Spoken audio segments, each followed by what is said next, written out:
समावहाय दंफैयो एक नं हास्रावबारि गामि ना होमबा एक नं हास्रावबारि गामियाव माने खोथिया नायफैदों आरो माने एग्रिकालचार डिपार्टमेन्टनिफ्राय हरनाय माने खोथिया रनजित साबवान माबायदि जादों बेखौ नायफैदोंमोन खिन्थु दा थिगानो दं आरो ना मोजाङानो जादों ना होमबा माने एकदम सेहेराफ्राबो मोजाङानो ओमफ्राय एसे लावबायबो गायजानाय जासिगोन आरो जेबो उसुबिदा गैया एकदम बरिया आरो ओमफ्राय जोलै नामा जाहैबाय रनजित साबवान दा जोंहा नैबे गावबुरा बिथांबो दङ आरो नैबे बिथाङा माथा बसुमतारी ना होमबा औ जों जयै माने भिजिट खालामदों आरो ना होमबा जायगाखौ नायफैदों आरो दा खोथियाखौ नुबाय जोङो फाइनालि जेबो उसुबिदा गैया माने मथा मथि सानब्रै सानबाबानो गायजासिगोन आरो थिगानो हाया रेडि जाखाबाय नामा बिना मालिकना बेनो एवबानो जाबाय आरो ना आदसा बिथाङा नैबे सासे आबादारि प्लास गावबुरा आरो गामिनि एक नं हास्रावबारिनि ओमफ्राय नोंना ओरैनो खै बिगासो जागोन एबार आंनिया 10 बिगासोल' दंलै दा 10 बिगा ने आदसा मालायनि हा लानानै मावोमोन बे माखासे दा मालायनिखौ मावनाय जाला न'निखौल' मावफिन होननानै मावबाय एबार न'निखौल' मावजोबगोन आरो ना न'निखौ होमबा 10 बिगा आदसा दे थिगानो दं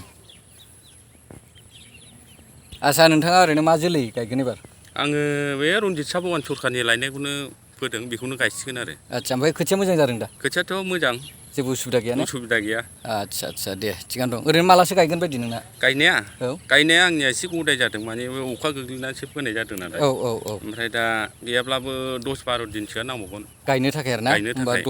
खोथिया जौनायखौसो नेदों आरो दैफ्रा रेडि जाबायमोन हायाबो रेडियानो जानाय जाहैबाय थारमाने खोथिया जौबानो खोथियाखौसो नेनांगौ जादों खोथिया जौबानो गायसिगोन आरो ना आदसा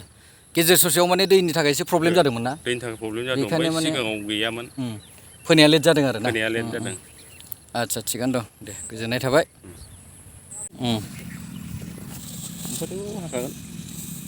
खोथिया एसे जौबानो होमबा नुमुलिबो दं आरो ना बैयो एग्रिकालचार अफिसनि जाहैबाय बियो नुमुलिया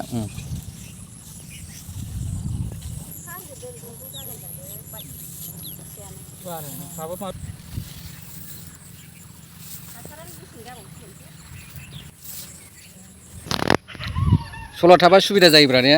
दै गैयाबाबो रनजित साबवान आरो ना बे खोथियाया रनजित साबवान ओमफ्राय मालिकआ बारलांफा मा लिरो बसुमतारी बारलांफा बसुमतारी ना एग्रिकालचारनिफ्राय लाबोनाय आरो ना जोलैया एग्रिकालचारनिफ्राय लाबोनाय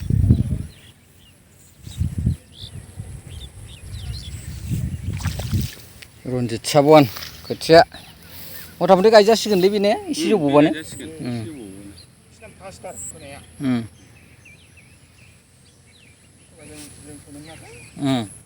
आं दा बे समावहाय फैलायबाय गुबुन मोनसे गामियाव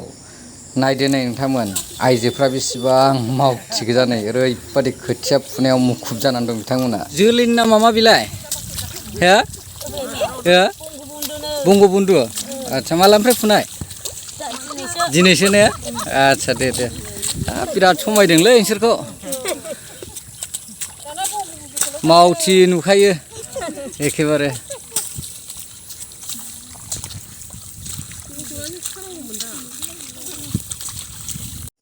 दुब्लि बारिया बे समावहाय ओरैबादि समायखायोना खारन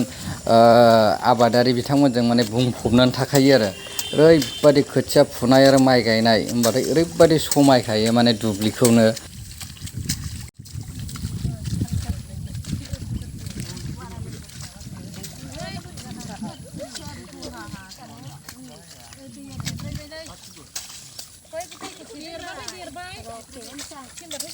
ओमफ्राय गायग्राफ्राबो नोंसोरनो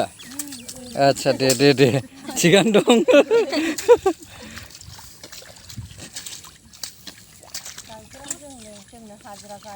औ थिगानो उफाय गैयाना मावखानांगोन जोलै मोननायनि आं मा गायनोसै बेखौनो थिंसा बै बुथुमलाबायनायानो ना जोंनिया आंनाव बुथुमदों मोजां जागौमोन बायदि मोनदों आं एसे गायनो मोनबाबो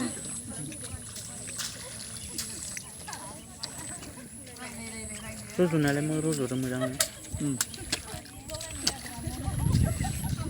गोबाव जाबाय थेवब्लाबो थैबावाखै बियो